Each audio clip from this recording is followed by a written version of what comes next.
Hey, this is Russ from the Infectious Groove podcast. Thanks for checking out our interview.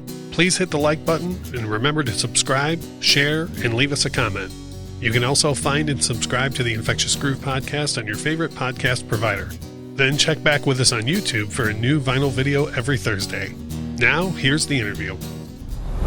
All right, well, I've been asked many, many times what my top three guests would be to have on this show, and here we are right now with my number one answer on the line, Mr. Steve Gorman. Steve, thanks so much for coming on the Infectious Groove podcast. Well, thank you very much. I would recommend you get out of the house a little more. If I'm number one, you got a lot of work to do, brother. No, well, I should say of, living and so on, you know what I mean? Like, there's oh, well, if it's just for the 7 billion people currently alive, yeah, that makes perfect sense. Right. Yeah, sorry. Yeah, there we go. So we're talking to Steve because he just had the 1 year anniversary of his book, Hard to Handle, The Life and Death of the Black Crowes, pass. In addition to having manned the drum kit for the Black Crowes, Steve now drums for a great band called Trigger Hippie. He also finds time to host Steve Gorman Sports and Steve Gorman Rocks. Did I leave anything out? Well, I do have to make a correction. Steve Gorman Sports is no longer on the air. It's just Steve Gorman Rocks now. I see. Okay, you see, the other night when we first interacted on Twitter, you asked me a sports question, and I truly had no idea how to answer because I don't know the first thing about sports. So having said that, one of the things that I wanted to talk to you about was anytime I've seen an old Crowes interview, like including the behind the music or anything, I always admired your sharp wit and your humor that you always had in pretty much any situation. Throughout the book, it seems like your humor pretty much helped you deal with a lot of the self-inflicted setbacks the Black Crowes had, like while they were happening. Is that accurate to say? Yeah, it's definitely accurate to say. And I don't necessarily recommend humor as the only thing you use to get through trying situations, because there's when you're constantly trying to break the ice or kill the mood with a joke, there's a little bit of denial in that too. Like there's times when it's a really good idea to go, hey, wait a minute, this thing is totally screwed up. What's happening? But yeah, as far as part of an armor, if you will, to keep you safe in times of great stress. Yeah, humor's tough to beat. Yeah, and I feel like some of it is definitely.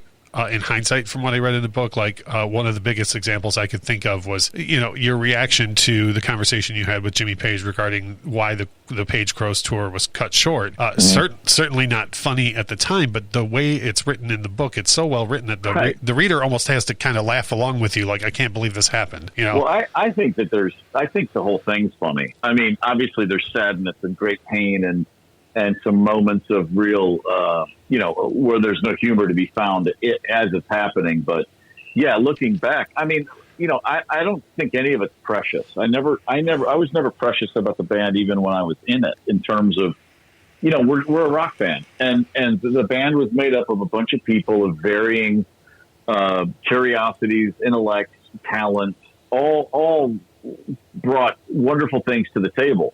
But like every other band I've ever been around, and this includes bands that I have spent decades of my life basically worshiping at, every band is a clown car. I mean, they really are. It doesn't mean everyone's not smart and creative and talented. It just means when you put 4, 5, 6 people in that situation and things start to go, all you can do, more often than not, is just try to keep the thing out of the ditch. You know what I mean? That's it. That's the best you can do. I mean, I say at the end of the book, or maybe it's the beginning of the book, but there's no reason the Black Crowes lasted 27 years. It absolutely should not have happened for that long.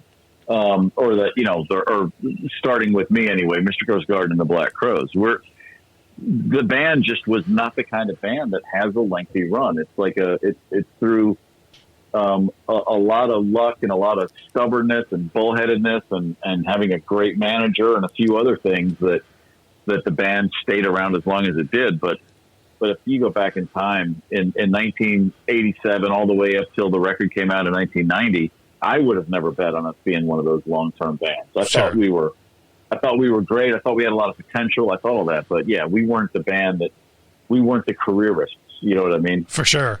And it's funny, you mentioned the manager. That was one thing, reading the book. If I said it once, I said it 20 times throughout the book. All right, Pete, go ahead. Like the dude kept so much together for you guys for so long. You're not one of those stories where the manager is the problem. Like you had a fantastic manager taking care of you. Yeah. God, no.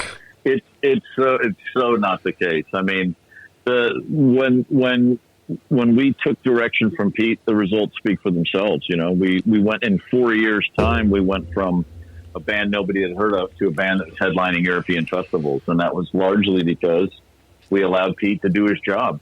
Right. Yeah, and that, like you said, the results speak for themselves for sure. So, myself being a longtime fan of the band, and I saw you guys countless times. There's so much that comes from the book that we had no idea on the outside, and I expected to feel a lot of things while reading the book. And as I was approaching the end, I kind of thought that, the last emotion you'd be left with would be like a sadness, of a passing of a great thing. But the vibe I got was more peaceful. Am I reading that right? Is that where you're at? Oh, for sure. Yeah. I mean, I'm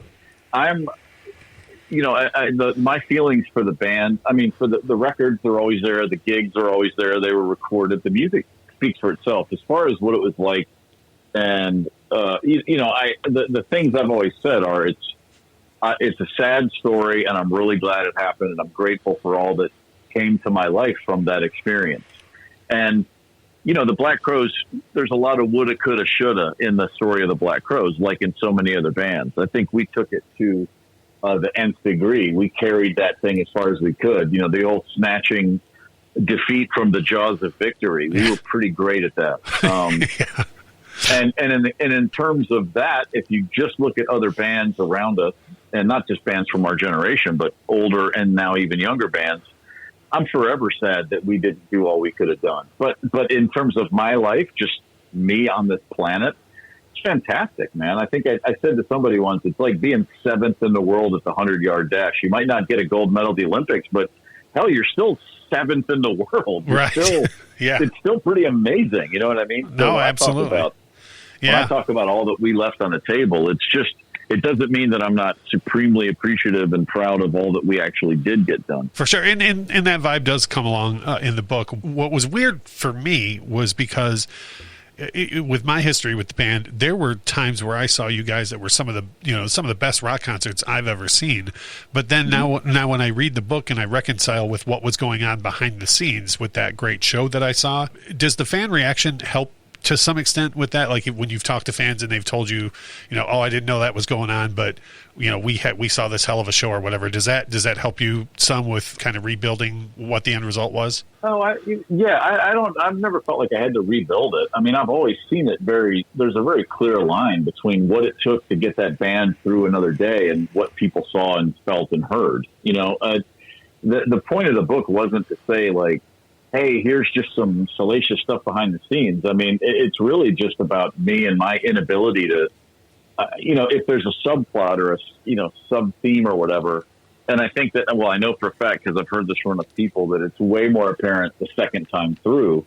It's just sort of my getting my own shit together, like figuring out what really is important to me, accepting the fact that I can't change anything about other people and how they're going to live their lives, and getting past where I, misplaced loyalty and thinking my definitions of what it is to be a team player, my definitions of what it is to be a stand-up guy. You can only do those things for so long with people that don't give a shit about it before you realize, like, wait, am I wasting my time here? What the hell? Yeah. And anybody who's a fan of the band or has read the book or is thinking about looking into the book, they know the players as far as who we're talking about, with the people that don't, that didn't, certainly did not give a shit at some point. Have you? Well, and and the thing is, I don't fault people for being who they are. You know what I mean?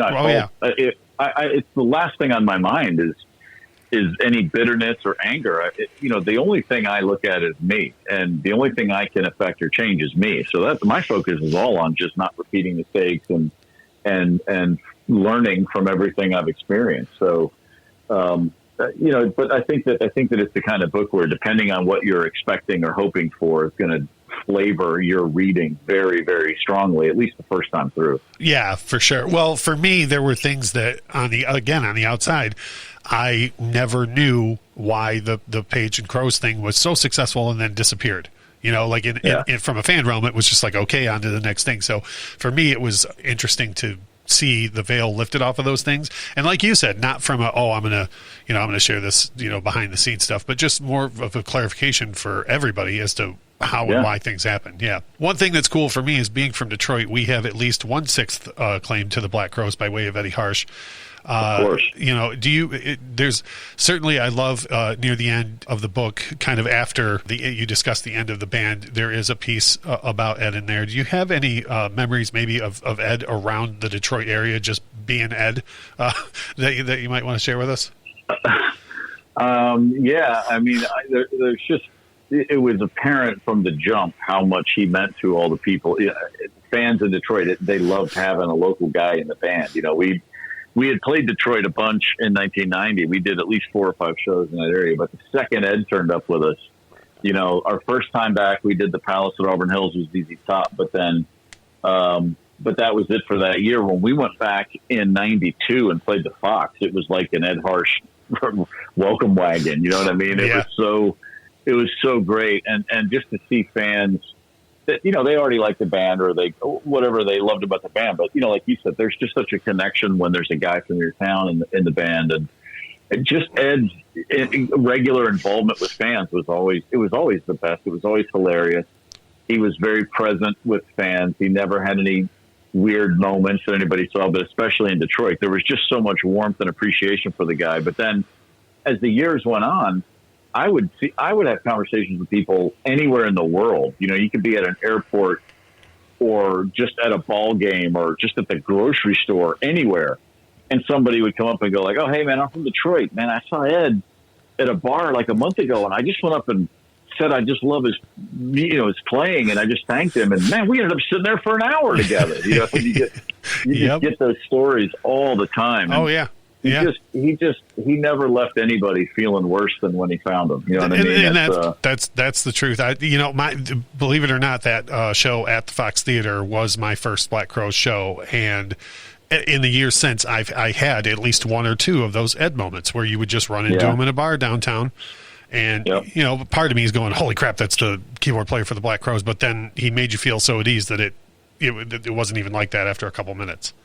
Yeah, no, Ed was just a big part of me writing the book.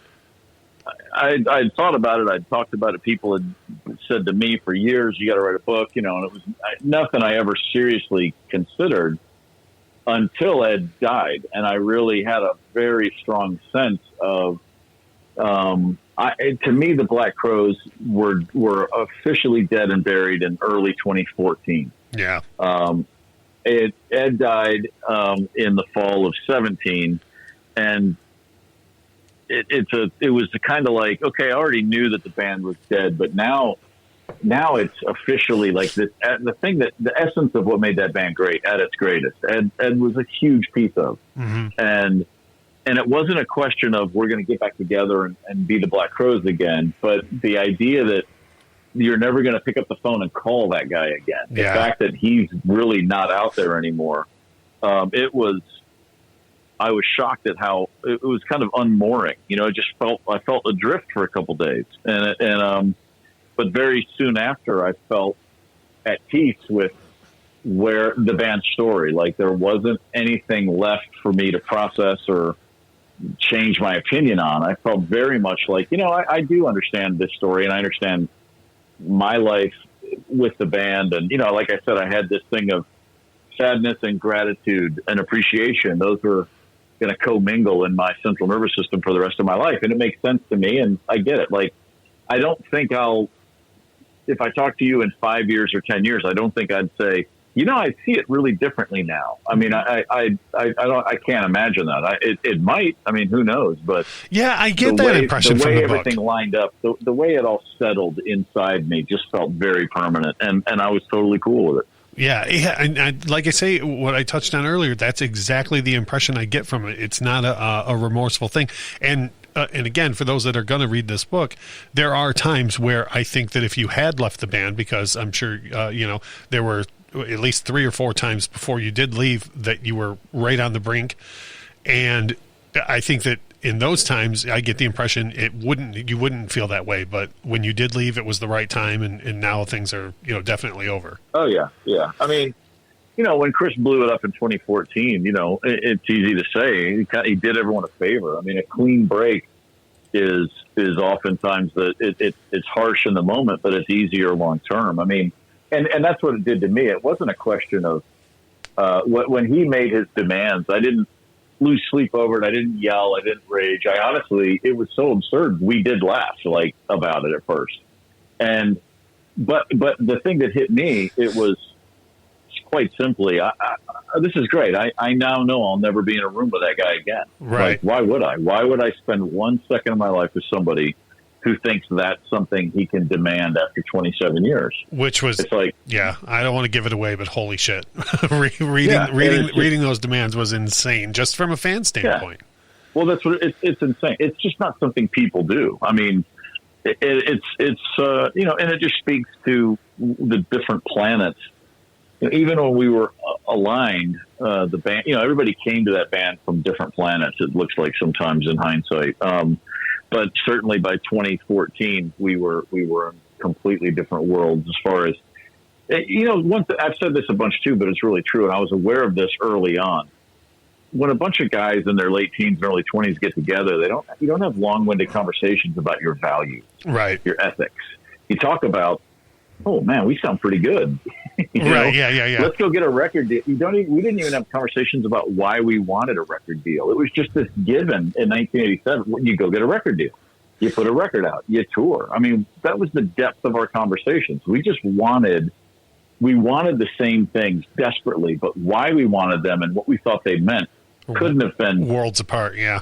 Worlds apart. And again, by the time you wake up, hopefully, sometime in your 30s and start discussing those things, it can be pretty jarring to realize, wow, we've never wanted the same things ever. Right. For the same reasons anyway. Yeah, and the book is written in such a way that the fan comes to that realization as well. I mean, even in hindsight, like myself, knowing how it all ended, you still come along for the ride and come to that realization, with you as the author, which it's right. Well written that way. So I did tell you I didn't want to keep you long. I just real quick, the last thing I want to ask you is just looking toward the future, man. I've heard just about everything, all the side projects that have come out of the Black Crowes, and I got to tell you, I think the Trigger Hippie, the latest record, Full Circle and Then Some, is arguably the best thing to come out of all of these side projects that I've heard. I know that you can't be on the road right now, and I'm sure you're anxious to get back on the road. From a fan standpoint, is Trigger Hippie something that we can look forward to long term? Do you think that that's going to continue for a while? Oh, absolutely. Yeah, absolutely. And in fact, tonight, I don't know when you're posting this, but Monday night, the 28th, there's a streaming gig that you can watch from the basement in Nashville. I'm a one-armed man right now. I had surgery on my right elbow a month ago, so we'll see if I can figure out how to play without my right arm. But we're actually doing a streaming gig from the basement, which is here in Nashville. Yeah, and that'll be available. That'll be up online for a while. Okay, I was just going to ask because this will actually come out the following Monday, so I want to make sure fans can go back and watch it like through video on demand or something. Yeah, and I've had a couple of friends play some gigs at the basement. That seems to be a cool place. I got to get down there and check it out. So anyways, like I said, Steve, I can't thank you enough for making the time with us. I definitely want to hold to my end of the bargain and get you out of here. Once again, Steve does have the book. It's available in paperback now as well. Hard to Handle: The Life and Death of the Black Crowes. Thanks again, Steve. We really appreciate your time. Yeah, it's a pleasure, man. Cheers. Right on. Thanks, man. See ya. See ya. Thanks for listening. Remember to hit the like button, share this interview, and subscribe to the channel for a new vinyl video every Thursday. Also, make sure to find the Infectious Groove podcast on your favorite podcast provider and subscribe to the show.